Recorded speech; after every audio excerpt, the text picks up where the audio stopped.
This is CNN Student News, 10 minutes of international current events for our international audience. I'm Carl Azus. We're glad you're watching. First up this Monday, the United Nations, the United States, and the United Kingdom are all calling for an immediate ceasefire in Yemen.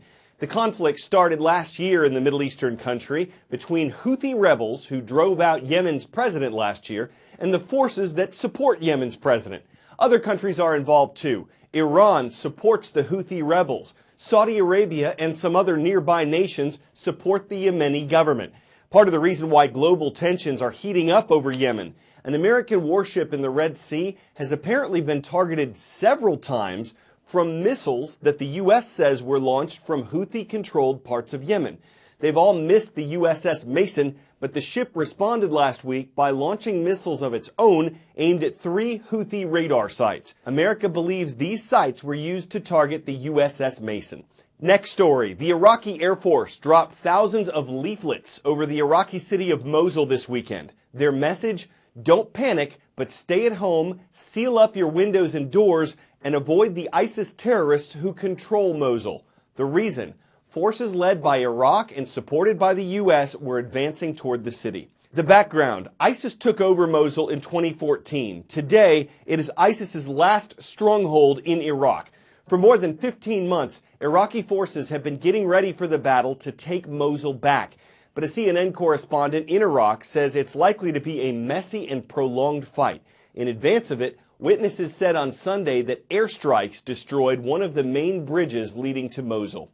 We're headed to sea now, off the northeastern coast of Australia. There's a system of coral reefs there that's about half the size of the U.S. state of Texas. It's the Great Barrier Reef, and scientists say it's in trouble. One symptom of the reef's problems appears in coral bleaching. This happens when the coral are stressed out. When there are changes in light, nutrients, or temperature, the coral can get rid of their algae and turn white, and it can take years for it to recover. Australia has devoted $2 billion toward improving the reef's health, and there has been some progress, but officials say the reef's recovery will have to speed up to become successful.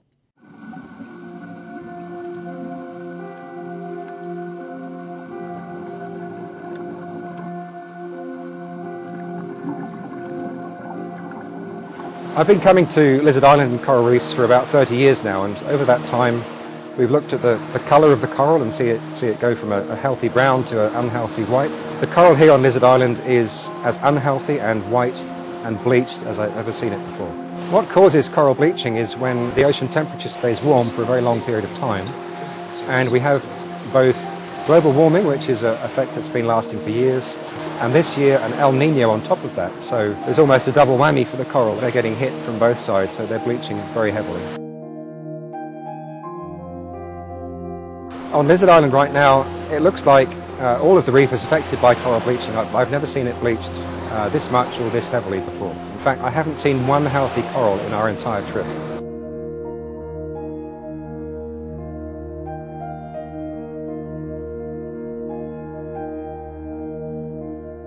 One of the things we don't know is how well the reef is going to recover.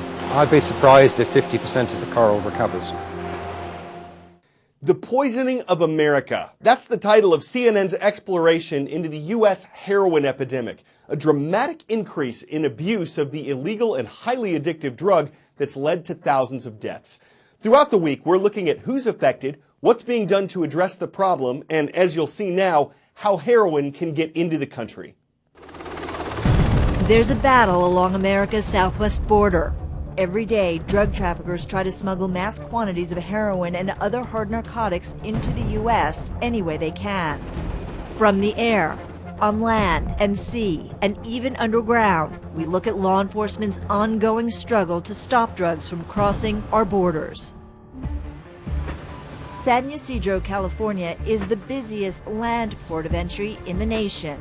More than 2,400 pounds, well over a ton of heroin, was seized in 2015, a 45% increase from the previous year. This is the U.S.-Mexico border. I take a couple of steps over these dots and I'm in Mexico. More than 60,000 cars pass through here every single day, and each one of them has to be inspected for contraband. Of that, 12 to about 15 vehicles are identified as having narcotics within them. That's a very small percentage. However, in these vehicles, there's anywhere from 25 to 75 pounds of heroin. We become somewhat of a de facto mechanic. We are actually pulling the car apart, doors and seats and gas tanks on a daily basis, engine compartments as well. The presumptive test indicating that it is cocaine. 99% of all the travelers entering our ports of entry are legitimate families and good people. It's that 1% that we're looking for, the needle in the haystack.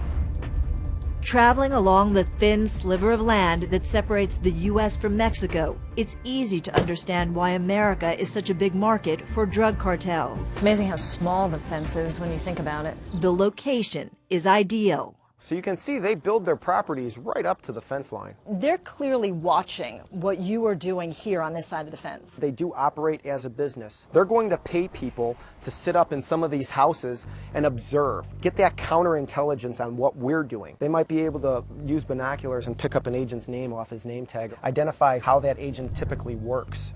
Because there's so much money involved, whatever we do here on our side of the border, they're going to try and figure out a way to beat it. So if we put up a 100-foot fence, they're going to try and build a 101-foot ladder, or they're going to put a tunnel to go underneath it.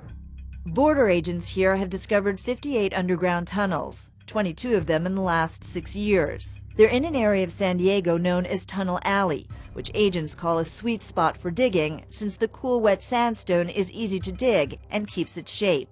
We're in the Galvez Tunnel, now sealed at one end with concrete. Started in a warehouse in Mexico, it is 7 stories deep and more than 2 football fields long. So you need a means of getting a lot of product through in a relatively short amount of time.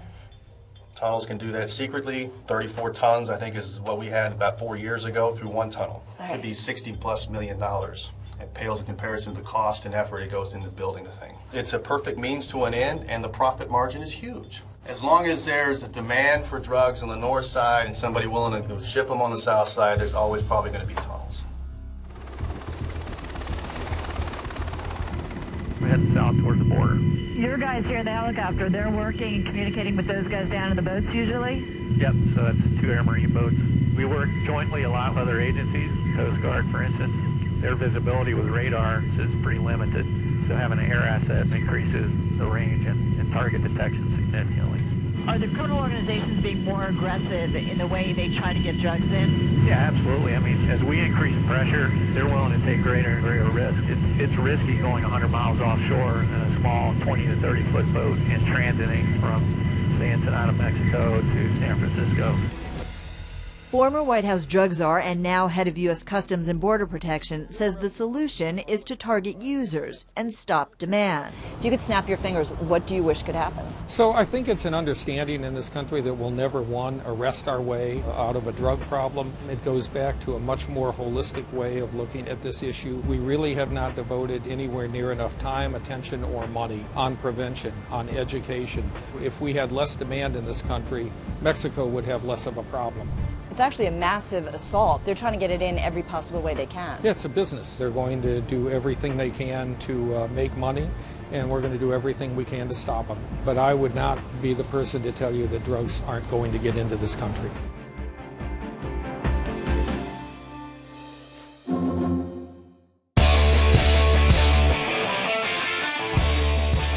In the U.S. state of Michigan, there are 5 restaurant employees who have a lot in common.